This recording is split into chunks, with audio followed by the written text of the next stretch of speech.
What is my next challenge in daring to be human? How do I connect with life?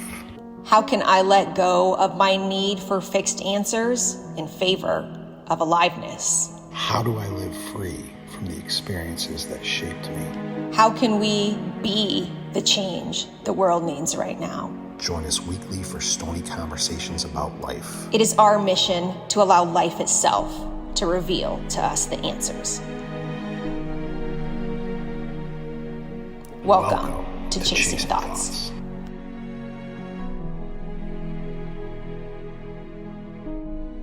Good morning, everybody. Welcome to Chasing Thoughts. Hey, Keith, how was your week? It was good. It was good. Got a lot done. Very relaxing too. Like I find like the more I get into the work, the more like a lot of the stress and anxiety goes away. Yeah. Yeah, I had a really busy week. I went backpacking last week, which was awesome. It was fun. We did 50 miles in 5 days. It was perfect. It was beautiful. But then we came back and we had a party, and then I had work to do and meetings, and then my sister arrived with her U-Haul, and so it's been kind of chaotic for me. And I had to meet with a marketing client this morning, and the whole time my inner dialogue was really negative. They hate you, they want to fire you, they think you're dumb right now. No data to support those thoughts. Like everything was good. And I recognize again just how important self-care is, and how when I get too busy, all those negative thoughts get louder in my head. And it's frustrating because I want to do all this stuff, but moving fast is not what this body wants. It's not what Yeah. this nervous system wants at all. Yeah. And Yeah, man. I wish I had saved this video. I just saw it probably like 20 minutes ago, but it was a video of a podcast, and the guy was talking about living fast and how speed is reactive, like so constantly going like that. It's reactive. Reactive is from that fight or flight response. And when you're in that response, it draws your focus towards you. And then we have that negativity bias built in. So it's like cranking up the volume to 10 on all the negative thoughts that we can have. yeah, and it sucks. And it's too bad that so many of us feel like we have to live that way, or we have to live that way because of our circumstances. Our culture is set up that way. I'm really hoping in 100 years we've evolved enough that that's not the case, right? That someday in the future we treat ourselves the way that we need to be treated to be fully human. Yeah, I mean, I think the data just shows that the way things are now is just not sustainable. You know, the more industrialized first world your country is, the more of a likelihood you're going to be on antidepressants, anti-anxieties, all kinds of mental health medications. You know, the food gets worse, you know, because everything is driven by greed and profit. And then, yeah, it's just not sustainable. Yeah, I know. I think the question is just how bad does it need to get before it gets better? And we don't know. I mean, there have been really dark ages through history. And then usually after that always comes sort of a period of renaissance. Can you skip that? Or is it like we talk about, is there a cultural suffering that is necessary in order to awaken to the next evolution? You know, my hope is that as time has gone on from when human beings first began walking around on the planet to today, the threats that we have faced have gotten so diminished that the biggest threat to our own like happiness and well-being is the suffering that we create in our own heads, like the psychological suffering that goes on. I think like Viktor Frankl talked about that a lot. And then there's all kinds of books, the open focus brain, the body keeps a score. I mean, that talks about this. So my hope is that that dark period is not as bad as previous dark periods have been. You know what I mean?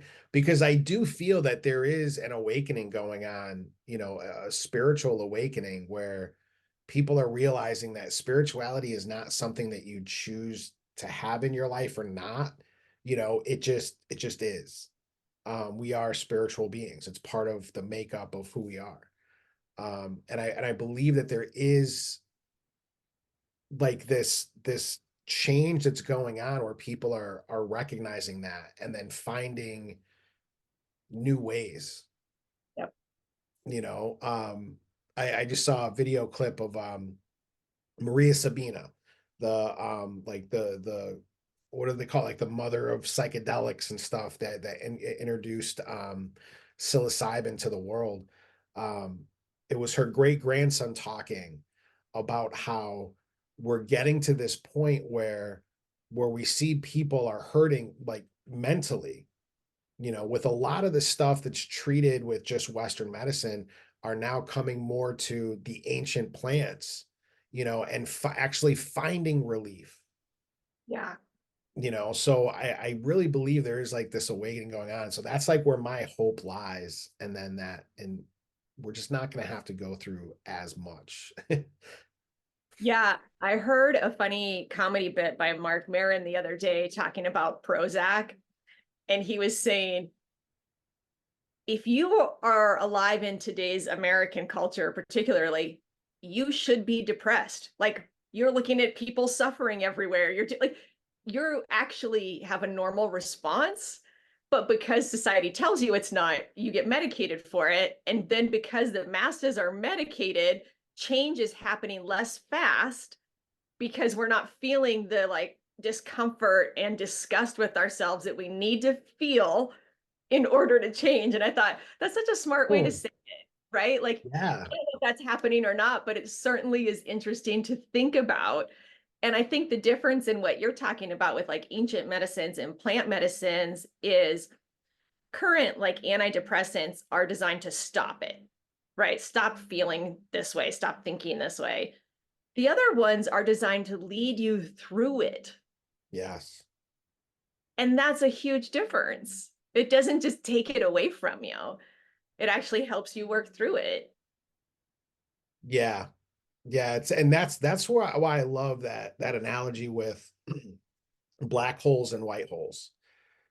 So with the black hole, everything gets brought into it, everything gets sucked into it, nothing can escape. And a lot of the antidepressants and stuff, what they do is it gives us a ledge in that black hole to step on so we don't fall completely through, but over time you need more and more. And then you start having side effects from those meds.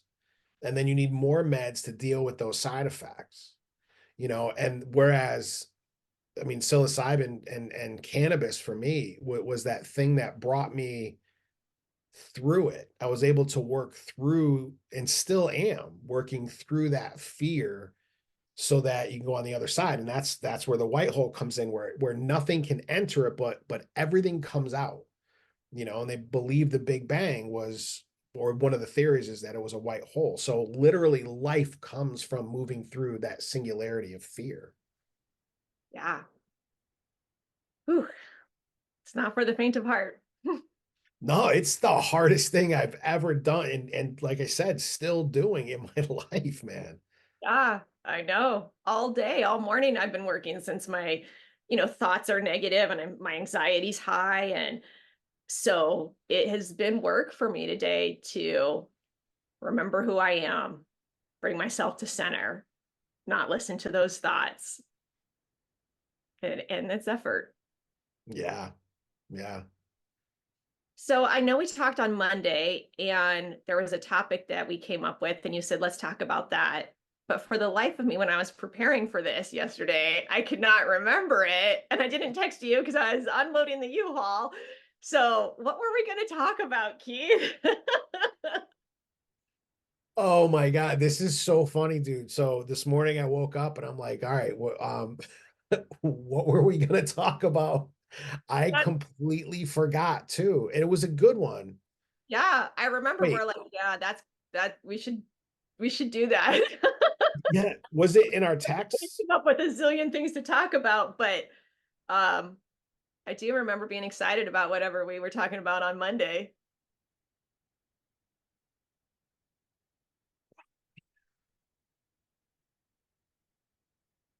I was just checking the text just to see if it was in there, but and on Monday too, I was talking about like how like I want to start organizing things more, writing things down, stuff like that. And then the day I talk about that, I don't do it.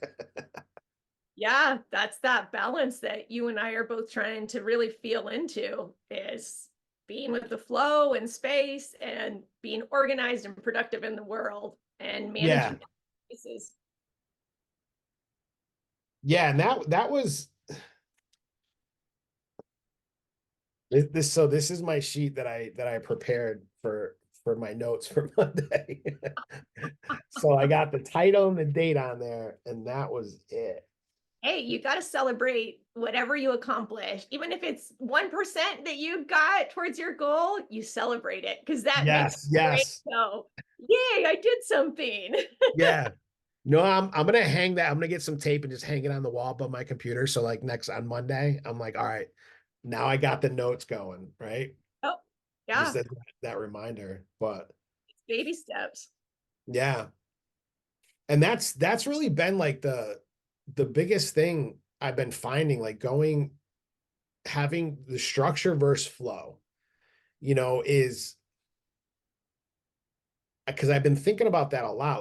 Like maybe there's structure within the flow. Like so this week I decided like just the distractions are gonna stop. I know I'm gonna want to distract myself, and I know it's gonna flow right in naturally into that, and my brain is gonna convince me that that's okay in the moment. Yeah, So having like the awareness of all those things, like that, I'm not gonna be like, okay, don't do this, get going. Like, no, that's not gonna happen. My brain's gonna be like, this is what needs to be done, or this is okay. You have plenty of time, whatever. So just setting that intention that no matter what, as soon as I'm done with like my routine, I'm up and moving. And that helped me stay more consistent with my working out and stuff. And then getting into work, like once I started moving, like the flow came more natural, yeah, and then so within that, then I started building the structure of what I want to do for the month and then each day what I'm going to do. yeah. I think you're right. Having some sort of, for me at least, morning routine, because what can happen to me is I'll grab a cup of tea and my laptop right when I wake up and start working on the couch, right? Oh, I'll see what came in. Oh, I'll do this and that. And then before I know it, it's 11 o'clock. I haven't eaten or brushed my teeth, or I'm still sitting there. And now half the day's gone and I feel frustrated and I don't know what to do because at that point, do I go shower and then go back to and I get discombobulated versus when I discipline myself and I say, no electronics for the first hour. I have my cup of tea. I sit outside. I go upstairs and brush my teeth. I make my bed. Then when I get to work, I feel so much better and the whole day can be organized. But man, if I don't get that morning routine right, that for me is a real crux I've noticed. That can Yeah. totally alter how my month goes. Yeah. Yeah, I'm very much the same. Like my morning routine, which like for me is like I have a cup of coffee and I read and for about an hour. And I just need that time. First off, my body like hurts so bad when I wake up in the morning. So being able to just sit there and not move, like for some reason, like once I get up, I'm like, all right, I feel pretty good now, but just that time to oh, I don't know. I guess it's kind of like revving up my imagination for the day. Yeah. Getting into the book and seeing the story completely play out in front of me and stuff, like because when I remember what I've read, I see it in my head like I would if I saw a movie. Yeah, me too. Yeah, which I love that. You know what I mean? So like it's such a great way to kind of gently move into the day for me and just start my imagination going. Yeah, that's smart. I think it's particularly smart that you're not on electronics because I think that not only can mess with our brains from a very like flashing lights and colors right in the morning, but also it just is designed to suck our time. So it's not a good place to start your day. Yeah. Yeah, in fact, even so I'm doing this just because I have like arthritis and stuff, and I don't want to be like, like really hard up by the time I'm like 55. So I'm trying to stay as loose and flexible. So I'm doing this Tai Chi thing, but it also goes into Taoism, which Mm. I love, man.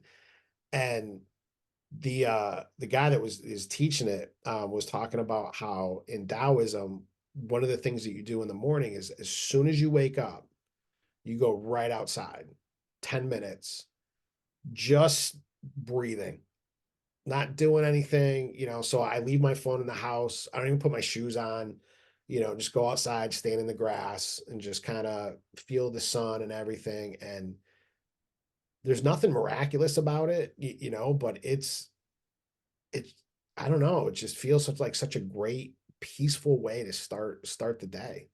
Yeah, I love that.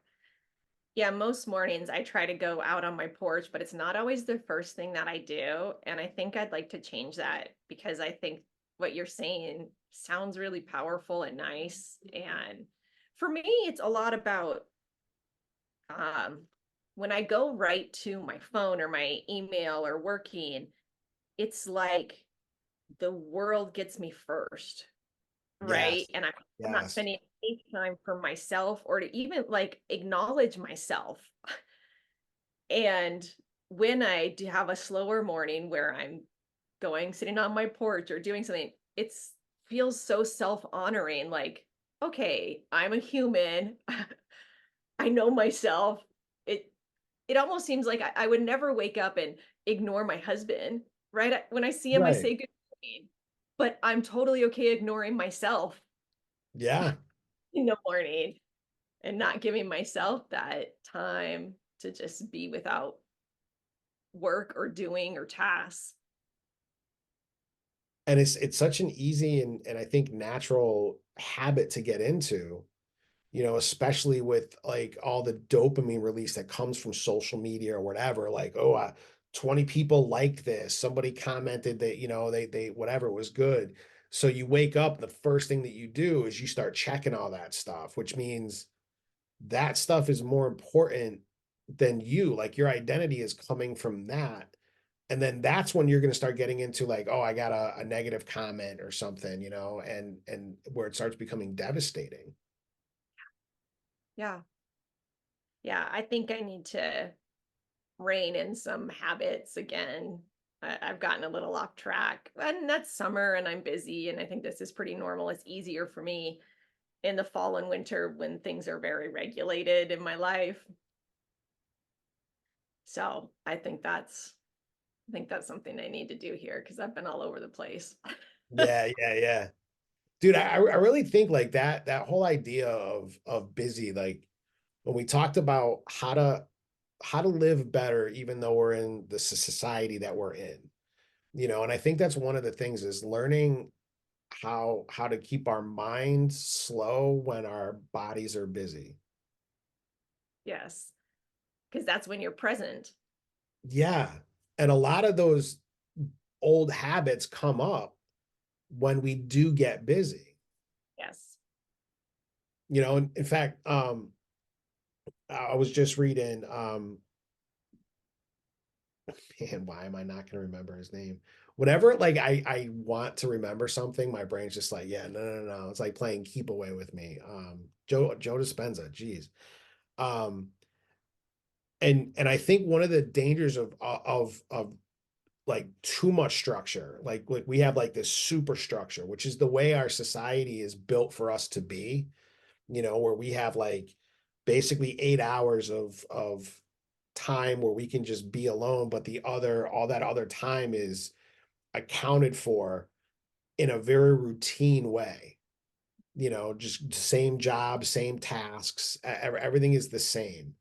Um, and he talks about like we stop thinking from our prefrontal cortex because that lights up when there's new ideas, new experiences, all that stuff. So we start thinking from earlier parts of our brain, like parts that evolved earlier on. And so it becomes this routine thing, and not all of our brain is working the way it should. It doesn't demand all of that focus that a new experience or new task would. So even the protons that like or the protons the proteins that are being released by our genes and stuff actually become like subpar. They're proteins that you see in aging, Yeah. and that's just from simply living life in this super routine that our society pushes. Yeah. Yeah, that's important for me to remember because I can really get into routine in ways that feel really good to me and comfortable. Yeah, that's the hard thing, especially with like autism. Like there's a demand for routine. Hmm. Yeah.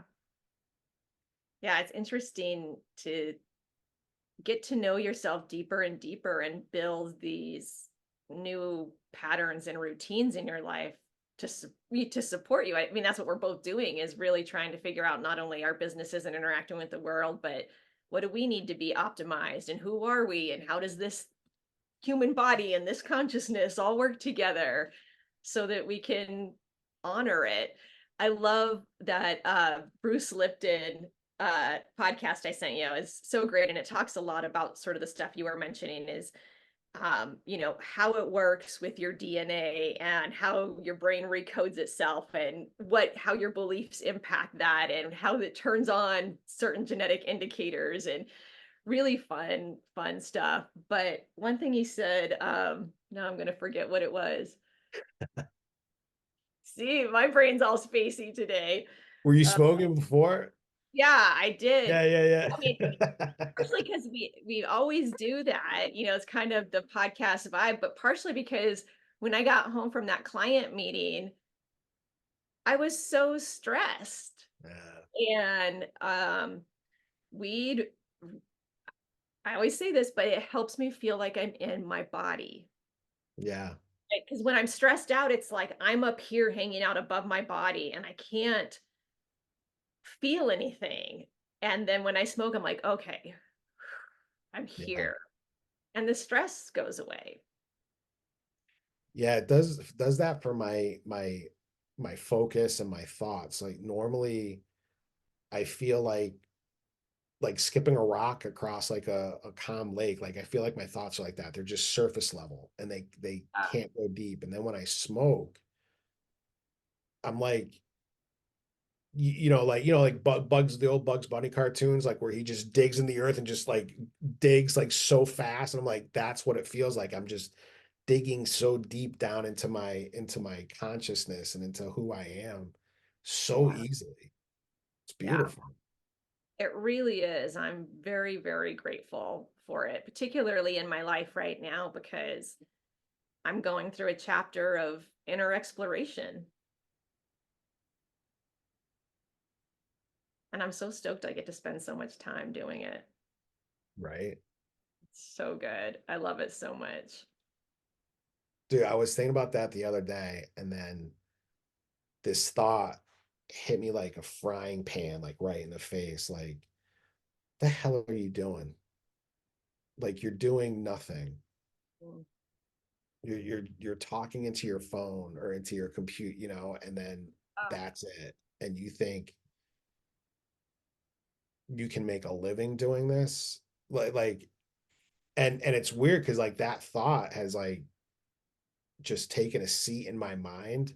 So even though because when I work, all the other thoughts kind of disappear, especially after I smoke. But So it's easy to ignore it, but I still feel it sitting there, and Yes. it's pissing me off. Yes.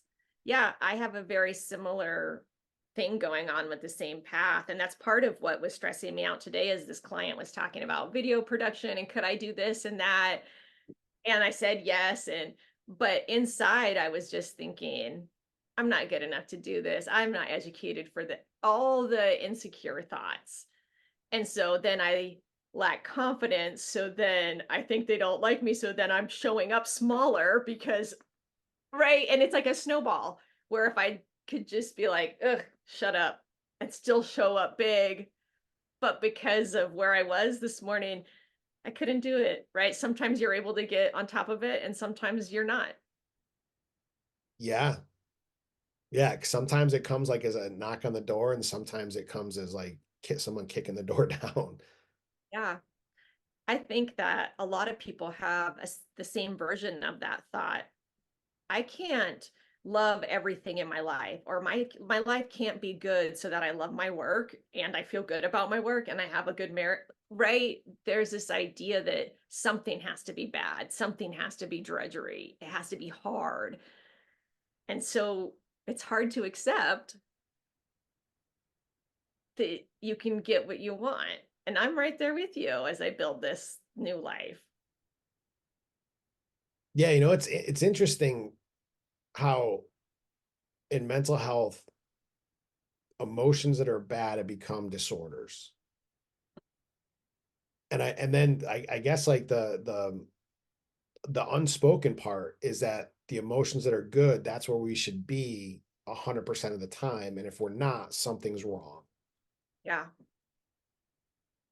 And we need to start learning to recognize that. I really believe there's this emotional like state, like in this liminal period in between the happiness and the sadness, the good and the bad, that's where we're designed to be, Yeah. because then we can move through, which is what we'll do. Yeah. Do you have anything that you do to,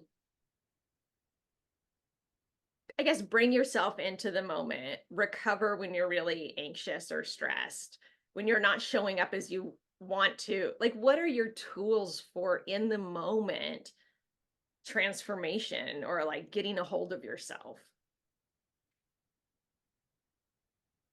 So one of the first things I learned when I started the coaching classes was the power of focus and visualizations.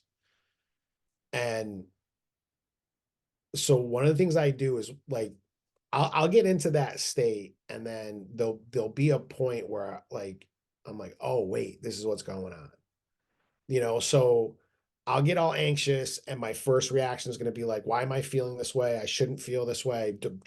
Pushing all my focus into it, even though I'm like trying to think of why I shouldn't be like this. So, but then I start feeling it more, and then I come to this realization, like, okay, this is what's going on. Anxiety is an alarm signal. So something is making me feel uneasy. Like there's a fear there. And I know, like, you're not supposed to use that word because, feel like, oh, I'm not afraid of anything, whatever. But there's a fear there that's triggering it. And then I'm able to, I just kind of like work through the steps of how my mind works. So Mhm. then once I sort of define it, where it's coming from, now I can give it the meaning that I choose to give it. Because my mind and my fight or flight response is already giving it a meaning, but that meaning is being given to me by Right. consciousness. Now my consciousness can choose the meaning that fits. So one of the biggest areas that I struggle with is distracting myself because I have a fear that I'm not good enough. Just like I said, like this thing that hit me with a frying pan. I call it Sandy, because she's always taking swings at me, and sitting just it like on this recliner in my brain telling me how bad I suck and how everything I'm doing is just delusional and all this stuff. And it's a fear of not being enough, not being good enough. And then I start now I can give myself my own meaning, which is my brain is trying to keep me safe. So this is not a bad thing. This is a good thing. And there is some risk here because I might confront um people that judge me this way, you know, um, and which would then sort of solidify that fear. Oh, see, this is what they think. But then that's when I start to go through all the stuff I'm grateful for, you know, Mm. the stuff that lights up my heart. And I know this answer is like so long, but I've never thought about it before, Yeah. like breaking it down like this. So um and like one of the things is you know, there's no center of the universe, you know, like reading stuff on like from Neil deGrasse Tyson or whatever. So the center of the universe is directly related to the observer. So while I'm just this little piece of nothing, like kind of clawing for this significance of if other people accept me, then I'm worthy. And at the same time, I am literally the center of the universe. I'm made from the universe. You know, the universe creates galaxies, galaxies create stars, stars create planets and life, you know. Um, and I connect with more of that. I push my focus to more of my eternal side, Mm-hmm. you know, Yeah. that the side of consciousness. And then without trying to quiet this just naturally the balances shift. How long do you think that usually takes you? From the point where I start getting anxious, couple days. Yeah. Because Yeah. I'll live with the anxiety for a few days before I'm like, wait, hold on. Why am I feeling this? Yeah. Yeah. Like you said, that awareness moment is huge. Massive. Yeah. Yeah. I find that I'm getting better and better at recognizing when I'm off, but giving myself permission to change, I'm not as fast at. So I'll Mm. recognize that I'm off, but then, or anxious, but then the next thought is more like, well, I shouldn't be this way. So fucking keep going on, Mindy. Like, don't be a pussy and take a time off. Right. So I'm getting stuck on the permission to respond to that. And then finally it gets more painful. I get more anxious and I go, oh my gosh, I'm going to have to, you know, sit down and spend some time changing my thoughts or journaling or doing something. And so it's interesting to me because I'm realizing more what the block looks like for me in that process. And then I think sometimes when I do notice it, especially if I'm have meetings or sessions or things I need to do, I can do things like wash my face or my hands, like water can help. Saying things to myself in the mirror can help. Getting a hug or asking my husband to say something to me can help. Or even texting a friend and saying, like, can you tell me that I'm not crazy and I'm good? And they're like, you're not crazy and you're good. I'm like, okay, thanks. Right. There's certain kind of tools. Sometimes listening to a certain song can help pop me out of it. So sometimes I'm able to recognize it and respond quickly. And in those moments, it moves quicker. But Yeah. the bigger, the bigger times like this last week when I didn't feel like there was time in my life for me to respond, right? Going Mm. back to the speed. No, I have all this stuff going on. I have people here. I have this. I have to get this work done. I don't have time for my mental health. That's become a word that I hate. Have. I Yeah. have to, or maybe afraid have to. Yeah. Because And that that's always whenever I identify that underlying thing that I'm afraid of, that phrase is always there. Yeah. Yeah, I was thinking it was interesting when you were talking because I was thinking anytime I feel like I need something from somebody, I need this contract, I need this job, I need you to like me, I need you to say yes, I need that puts me in a bad place. I don't like that place. And I'm not saying that we can't be needed. Of course, all humans need love and respect and blah, blah, blah. What I'm talking about is the truth is, I'm okay. If that person doesn't love me, that person will. If I don't get that contract, I'll get that contract. Right. But I get into this illusion that I have to need this and hold on to this and manipulate someone to do something for me, to like me or to approve of what I'm doing. And man, that's a mess.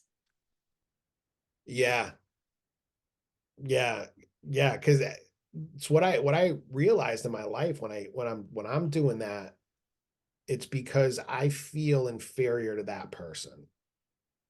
I have to figure out the song and dance that they need to see me do in order for them to be like, all right, you check the box, I'll like you. Yeah. And that feels icky. Ah, yeah. When I do, I'm like, why are you a bitch? Like, why are you such a bitch, man? Yeah. But I think right now, what you and I are experiencing, or I'll talk for myself, what I'm experiencing where I feel it more icky and it feels more like bouncing around is actually good because I used to not be aware of it at all. It's just the way I operated. Now I'm having periods of joy and authenticity and flow and beingness. And then the periods of conforming and wanting and needing someone to like me feel so much worse because I have the other side. So I'm Yeah. hoping that it's sort of getting really bumpy and then I'll come out on the other side of this transformation. But right now, it seems like both the peaceful times are better, they're amazing, and the other times when I'm insecure are worse. Yeah, yeah. Once you start becoming aware of it, that's where, yeah, it starts feeling so much worse. Yep. Yeah, and so I think it's a gift ultimately because it's awareness and suffering that creates the change that I want to see, which is more freedom and flow. Yeah, But and that's been one of the things that has helped me out, that I really think like it was this week where I finally put it into effect. And it's been so good. Like I'm excited to wake up and start the next day, you know? And so like when you ask like how long does that take me? So to get from the point where I have that awareness, that could take a couple of days. Before it used to take like months.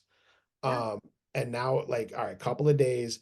But then I've gotten good enough at practicing identifying like the fear and then giving it a meaning, and when we started the season 3 and going from business to art to creation, I realized like, so I had this wall here and I kept bumping up against it.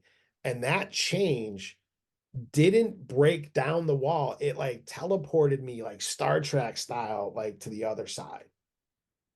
And I was like, holy shit, that was so cool. And then it happened with something else, yeah, like with how I'm seeing things and how I'm recognizing things and beliefs and everything. And then one little change, and then boom, I'm like, oh my God. So what I found was that from the meaning, that has gotten to the point where it takes seconds mm, now, yeah, like where I knew my brain was going to do all this stuff and tell me why it's okay to distract myself, but I'm like, nope, this is the meaning. This is what I do. It's my imagine. I get to spend my entire day in my imagination creating, and I get moving, so it pushes me beyond that. And then when I actually start doing the stuff, everything disappears. yeah, All of the anxiety, trepidation is just gone. yeah. So I realized like the more time I spent figuring out the why, the more time I spent in misery. Right, right. Yeah. Because like people always say, like, if you find the big enough why, and so I'm like, I've done these classes and I'm a coach, and why am I feeling this way? And I realized like spending all that time looking for the why is like just destroying me. It's Mhm. keeping me focused on a mindset that is limiting. So it's Yeah. almost doing like this trust fall, Mhm. knowing that nobody's behind you, just the universe is there going to catch you, and because it's a coin, it's a flip of the coin. What side are you going to focus on? And I realize that the more I just say, Okay, I get to create my meaning, it can be whatever I want, do that, feels aligned, feels good. Okay, boom, now I'm going to focus on that. And then everything else quiets down. Mhm. So it was more about pushing the focus onto the meaning that I choose for it instead of figuring out the why this is happening. Yeah. Yeah, you know what's funny? What I hear you kind of saying is get the reframe and then own it. Yeah, yeah, yeah. And it's funny because I had a similar thing happen recently. I love when people talk about how they change their lives on social media. So I was thinking, oh man, I would love to talk about working from home and gardening and being there for my family. And I'm like, but I don't really like, I'm not qualified to talk about that, right? In my head. And then I realized I've been doing this for almost 3 years, like content creation, coaching, making a living off of it, making more money than my husband does as a professor at the college. Like, why am I telling myself that I can't talk about those things or I'm a fraud? And it's because I'm afraid that it's going to end and then everybody's going to say, "Oh, see, yeah, you had it for 5 years, but then you had to go work at Burger King, bitch." Like and I'm going to be destroyed. Right. And when I realized like how long I had actually been successful in this lifestyle, I'm like there's people on the internet who did this 3 months ago who are killing it and talking about the change they made because they fucking own it. Yeah. Yeah. Right? And so it's like both are true. I am anxious and I'm a beginner at content creation, and I've been doing it for a while and I've gotten great results. So where am I going to put my focus? Like you were saying, right? They're both true. To own that good stuff. Yeah. And then just think about the energy that will come into you when you think of, I've been doing this for 3 years, successful at it, instead of, I'm a beginner and don't know what I'm doing. I mean, Right. you could just feel the energy with both of Yeah. those statements. But I think for me, I need to have the routines like my morning meditation or my morning journaling to fucking remind myself that that's the truth. Yes. My brain and my body don't get it yet. They're still going back to the old way. Yeah. Yeah. I mean, it's not our brain's deep, like our brain has a default mode, like, when you don't touch your computer for a while and it goes to the whatever screensaver or whatever, and it's slightly anxious and scanning your environments for threats. Yeah. And I remember I was talking at a college, and this girl was telling how even at family functions, she'll start to feel overwhelmed, and so she'll have to, go into her bedroom or whatever, and she said to recharge her batteries, and she does that by scrolling on her phone on social media. So I asked her how long it takes before her batteries are recharged, and she's like, they never get recharged. So one of the things that I learned was like when we go into that mindless scrolling, and I think there's something to be said for binge watching some shows sometimes. I think it's what you need sometimes, but when you're doing it to distract yourself, you know what I mean? Like for me, instead of working, I'm gonna watch, the Superfans episodes of The Office or whatever, your brain goes into this default mode, which makes you feel more anxious and then makes you always looking for threats, which means your brain is going to want to give you what you're focused on. So you're going to come up with all these reasons that you're start seeing all these threats. Yeah. So it's so important to warm that engine up so Mhm. that you can get into these those new patterns and do the things that give you the energy to push you in that direction. Yeah.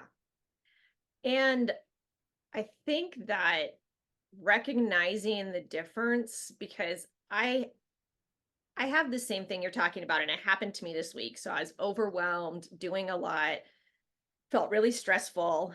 And so like at 3 o'clock one afternoon, I just told my husband, like, I'm just gonna like lay in bed and watch TV. I just have had too much of the world. And I binge watched have you watched Three Body Project? Oh yeah, that's such an awesome Great, right? show, man. But I I was doing it in the name of self-care, but I never asked myself what I needed, right? I never sat down and said, like, Mindy, what do you really need right now? I just was trying to fucking watch something so I'd stop thinking, right? And being overwhelmed. Ah, And I think that's the difference. And when I can remember to ask myself what I really need, then I make choices like a walk, meditation, like learning something new that I've been wanting to learn, even listening to an audiobook and gardening, right? There's tons of ways that I can actually care for myself that aren't scrolling on my phone or binge watching TV.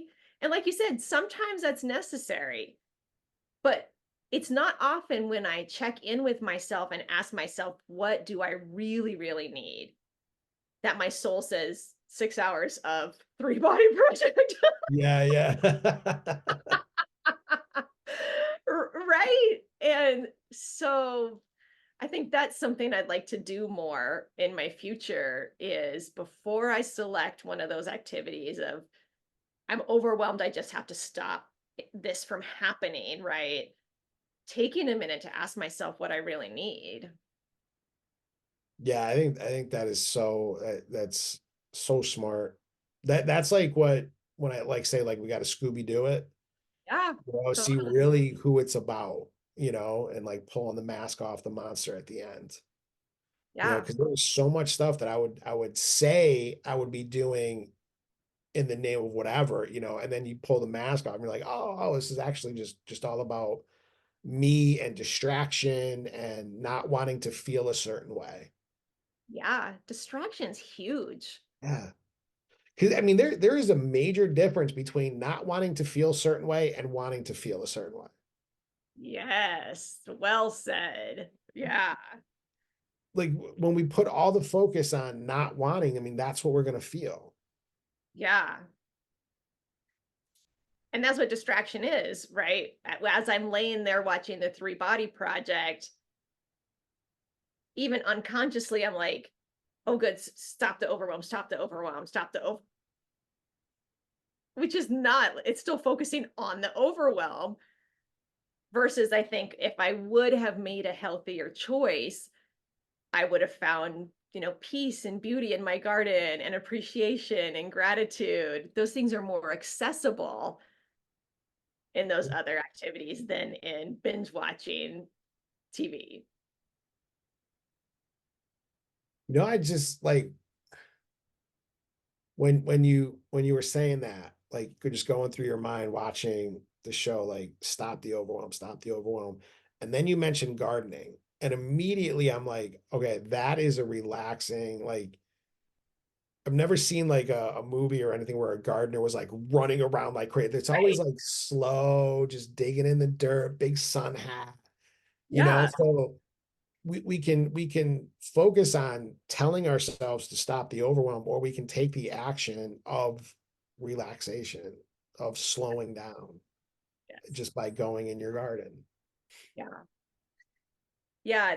the other thing I have found interesting is as I've been thinking about habits and routines and how I want to set up my life, there are certain things, watching TV is one of them. That's what made me think of this, that I think I'd like to stop watching TV, like just for a month. Like, I really want to understand its place in my life because I feel like I'm using it unconsciously. Hmm. When I had that thought, I was like, oh, no, I'm not going to say I'm going to stop watching TV. I don't want to do that. Like, and I was getting curious about what that was about, right? Because it wasn't just this feeling like, oh, I'm going to miss TV. I love TV. It was like, no, I can't be without it. Yeah, yeah. And so I started sort of playing around with thoughts in my head, like, oh, I'm going to stop drinking. I'm going to stop eating meat. I'm going to stop. And which thoughts bring up a dependency feeling?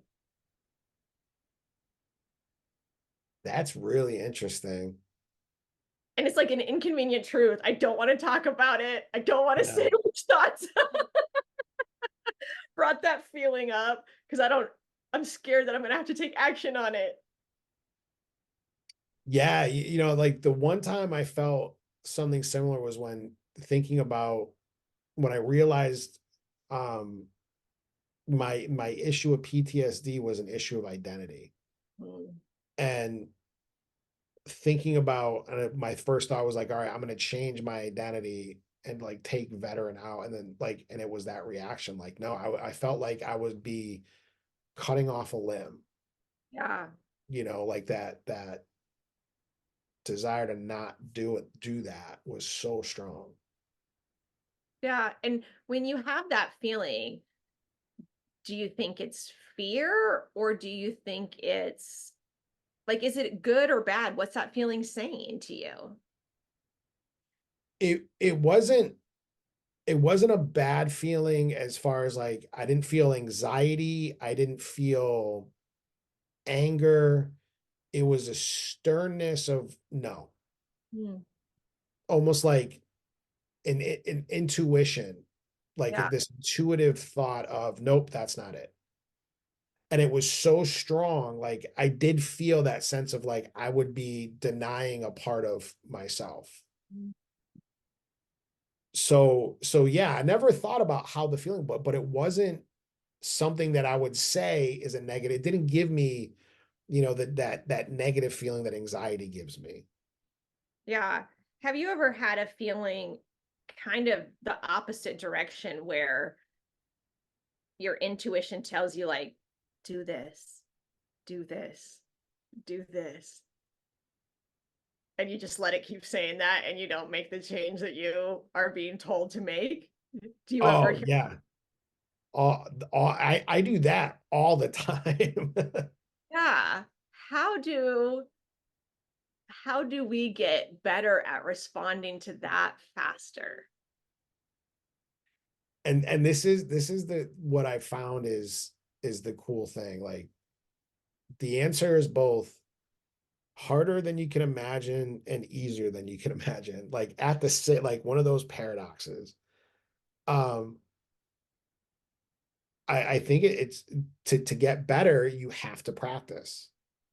Yeah. So it's so each time that you choose to honor that instead of to ignore it, like I mean, it's got to be such a major party in your head, you know, because I mean there's that whole like pain versus pleasure principle. So you can use that to benefit you, you know, because there's when you don't listen to that intuitive thing, like do this, you know, the your anxiety is saying if you do that, you may be like someone may judge you. So your anxiety, your natural inclination is to associate doing that intuitive thing with pain, Mhm. right? And we're designed to move away from pain and towards pleasure. So we move away from doing the intuitive thing and we move towards the distraction, even though the distraction makes us feel worse than if we did the intuitive thing that we say is painful. Yeah. So this is again where since we are not our thoughts, we can override those and be like, I'm going to associate pleasure with doing the intuitive thing and pain out. Like one of the ways that when I started like cutting weight, I lost 50 pounds. Like Sandy was like, do you want me to stop buying like the junk food and all that stuff? And I'm like, no, I mean, we don't have much, No, but I hear you. I'm like, because I'm like, no, I want to be strong enough where I could see that there and not have it, even though I know I'm just setting myself up for failure. Um, but I used to like go to the fridge and there'd be ice cream there, right? Sandy's sleeping, like I just come in from the garage, I just got done smoking. So I, kind of get the munchies a little bit, whatever. And I would like look at the ice cream and be like, in the morning, I'm gonna be so pissed off, with how I feel, I'll spend a little time thinking about that. And I'm staring at the ice cream while I do this. And I know this makes me look like such an idiot. And then I start telling myself, like, in the morning, I'm gonna feel amazing. I'm gonna feel more confident. I'm gonna feel better about myself. I'm gonna feel more disciplined, and it's kind of like in dodgeball, when he had like a donut or something, and he would like electrocute himself when he thought about it. Even Will Ferrell did it on The Office with the cake, and he's like yelling at Yeah. the cake. He's like, no, no, No, like, you do but not control me. Right? yeah, yeah. So I'm like, hey, I'll start trying to flip that pain versus pleasure principle. And it helped me out a lot, Yeah. So Yeah. You know what's interesting? This is what I thought of when you were talking. I don't know what you said reminded me of it, but there was a time when I considered that inner voice God speaking to me. Right. We're both from Christian backgrounds. And when I believed that, and my identity was someone who serves God, I would follow that voice. I'd go up to people and say, hey, God told me to come over here and talk to you. And so I don't know what I'm supposed to say. I do all sorts of weird shit. No questions asked. But now, what must be happening is now I believe that's my intuition or myself, but I don't have the identity as someone who listens to myself or follows myself. Because otherwise, I would be behaving the same way I did when my identity was as a Christian. That's really interesting to me. yeah, and it's interesting too, because I know exactly what you're talking about, like with like God told me to do this. Like, I mean, you could do anything just by Yeah, saying like God told me to do this, because you're saying a power bigger than me that knows everything and is taking care of me told me to do this. So, you have trust in that thing bigger than you. You don't have to have self trust in order to take action. yeah. And then when you realize it's your intuition, then the judgment of other people or whatever that fear is that keeps you doing it, that now takes the place of God. That is the supreme being. Yes. So fear is the supreme being in our lives. Yes. Yeah. Or I tell myself, that's not really your inner voice, or right, some kind of pushing down and not owning it, not validating it. I mean, I'm glad I saw that right now because I really do want to have an identity as someone who follows their intuition. And I do want to believe everything I say to myself. It's one of the things that I love about Eckhart Tolle, and as I'm coming towards the end of the Joe Dispenza book I'm reading, like I can't wait to get into another one of his. I have so many books that I want to read at the same time, um, but he talked about learning to recognize when you're thinking from like consciousness or and your thoughts.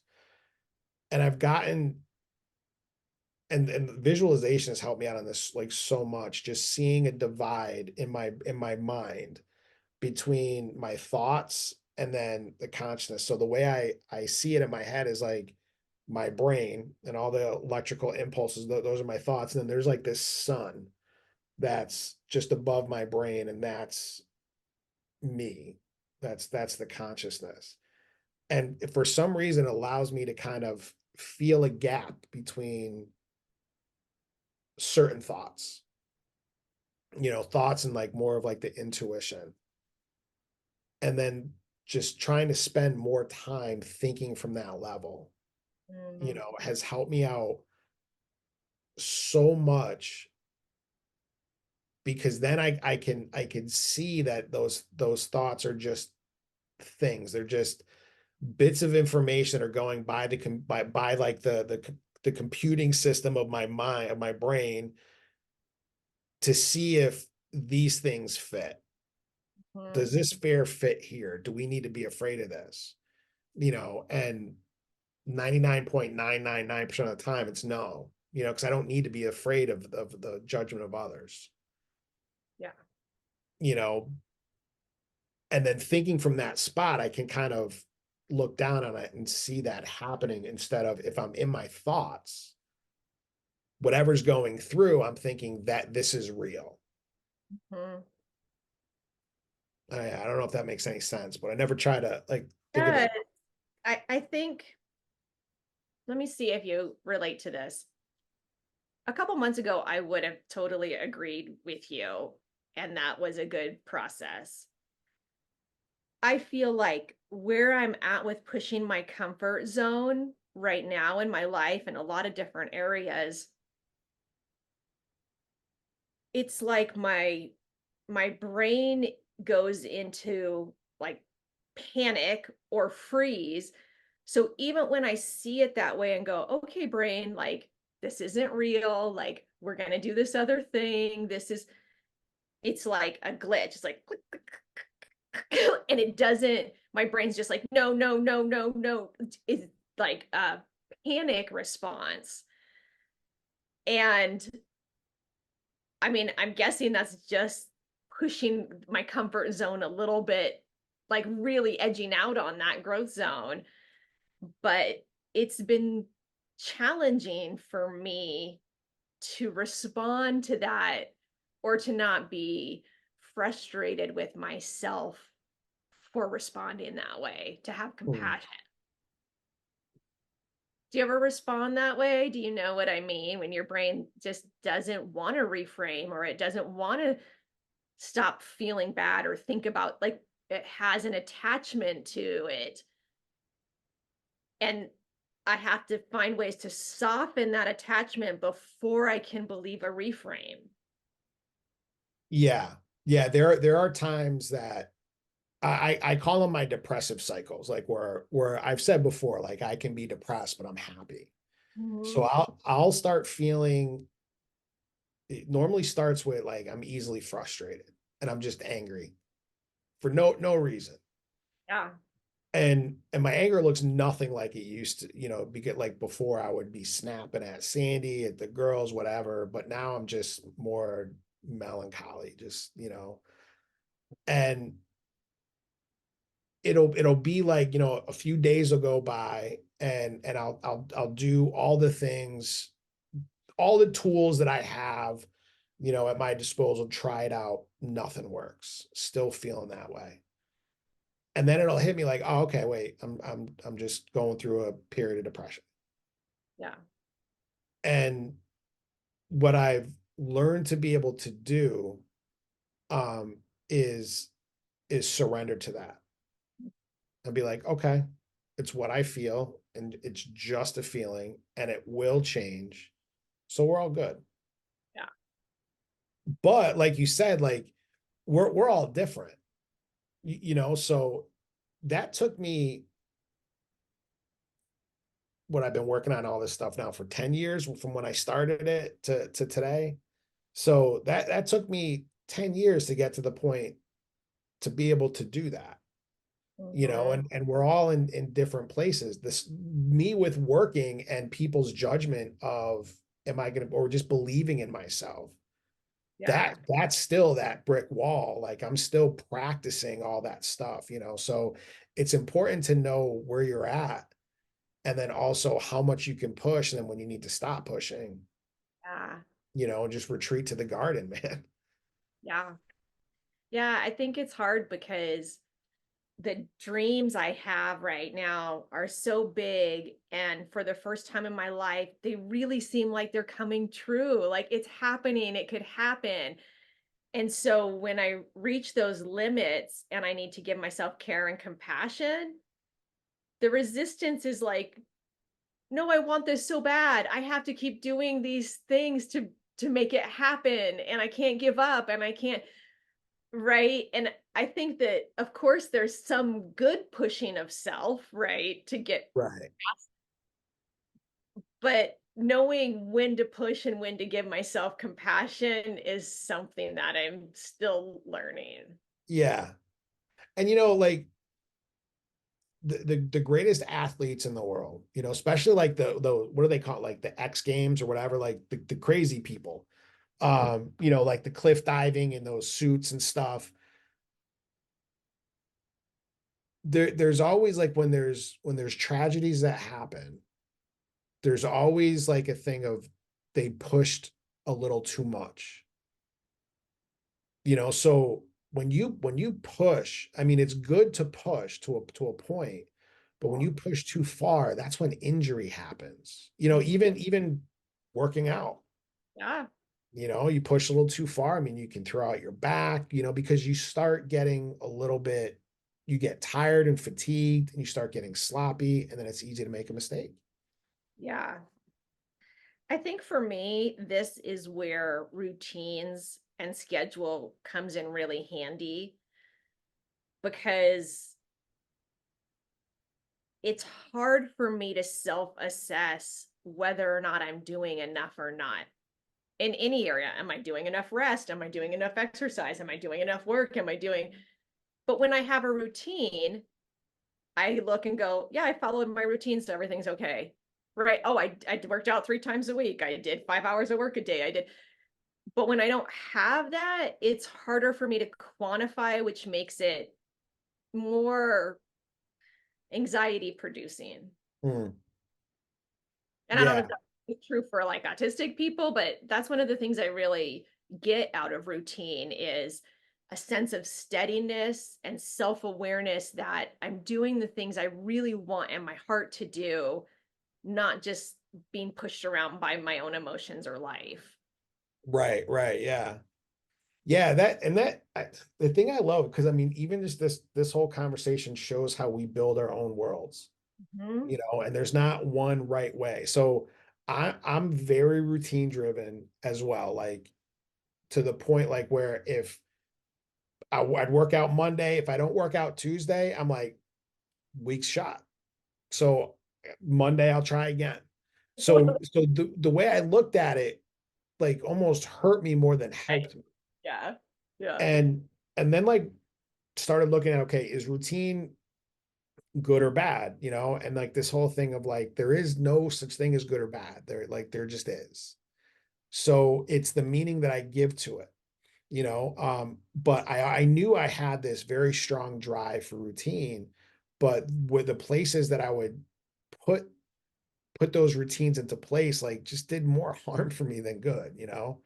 So I found a way to incorporate routine in a very strange way that now allows me, like, I feel like I'm finally figuring out my work style, Mhm. where I'll have the skeleton of a routine. This is the stuff I want to get done for this week, but without like, okay, Monday at 9 o'clock, I'm starting this, Yeah. right? Because like I fail that every time.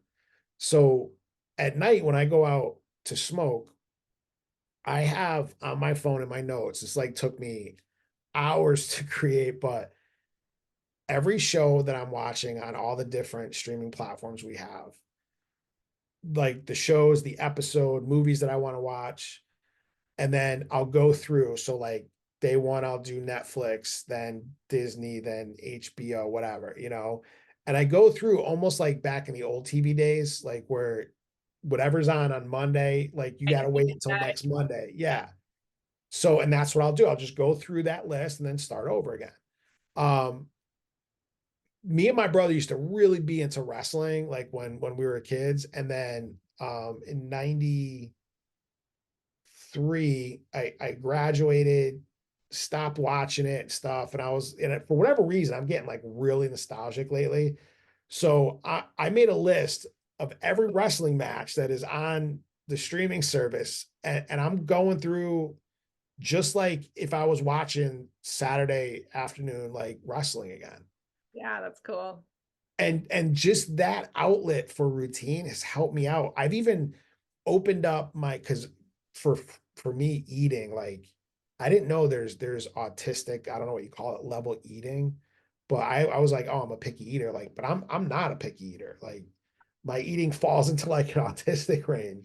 Yeah. um but it's opened me up on even trying new things, Mm, because I'm meeting that need, that desire and drive I have for the routine, but I'm doing it in a way that I chose for myself, yeah. and now I don't have as much of a need for it in other areas where that I used to. Yeah. Yeah, I think maybe for the next couple weeks before I go on my next backpacking trip, I'm gonna try to stick for me to a more the one that you don't like between 6 and 7, you're doing this between because I think that's better for me. And I Yeah. need to test it out because that's the way I used to live. I've lived the other way. I need to test that out again and see how that feels because I feel like even if it's just to help me understand how I'm moving forward, I need some sort of tracking or metric or Yeah. organization, Yeah. So I'm going to try that this next week and see what happens. Yeah. Let's check back in. I'm gonna write this down right now. Woo! Yeah, check We'll back check in, back in. schedule Yeah. and routine. Yeah, because I'm gonna do my thing of like having the stuff I want to get done, and then just kind of do what I feel intuitively is like the top priority, and see Yeah, how that works for me. yeah. What about your frying pan thought? How do you feel about going into next week with that? And is there anything that you want to talk about or just want to let that thought be there?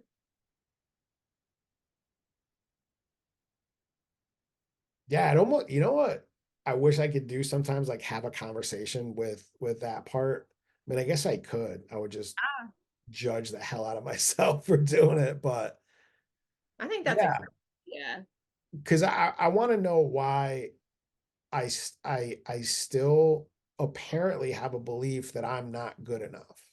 Yeah. Like what are the metrics that I'm using to judge that off of? Mm-hmm. Yeah. Yeah, I Yeah. think that's a good one to understand. I think I'll try that too because that's kind of the work of that woman. I sent you one of her things because I liked it a lot, where her coaching style is just to say, like, okay, where do you feel it? Okay, you feel it here. Okay, bring it a little bit closer. That Yeah. thought, that feeling. Okay, let's just pour a little compassion into like just okay, what does it have to say to you? Why is it here? What's it doing? Really that sort of self-talk or self-relationship, but it would be interesting for both of us to kind of go into this fear of it's not possible to be a digital creator or an artist, or it's not possible to make money at this, or it's not whatever the thought says, and just say, what are you? Like Scooby Doo it. Yeah. Spend some time with it and be like, what's really happening here? I like that. Yeah. Yeah. So yeah, let's do that too, and we'll report back. I will also write this down. Talk to fear. And make and keep schedule. All right. Those are my to do. I think that's very helpful for me. I will do those things and report back. Yeah. And dude, I just love the fact that we're doing the same thing, but we're doing it our ways, Yeah. you Yeah. know, instead of like saying like, no, no, no, but you have to do it my way. Like that's the right way because that's what worked for me. So that's just the answer. Yeah. Yeah. It's very cool. Very Yeah. cool. All right. Well, anything you want to say before we close up? I'm just loving like the new vibe of the show. Like sometimes like I know I forget things with like smoking, but I just feel like I don't know, it's like it goes deeper for me at least. I hope that comes across too.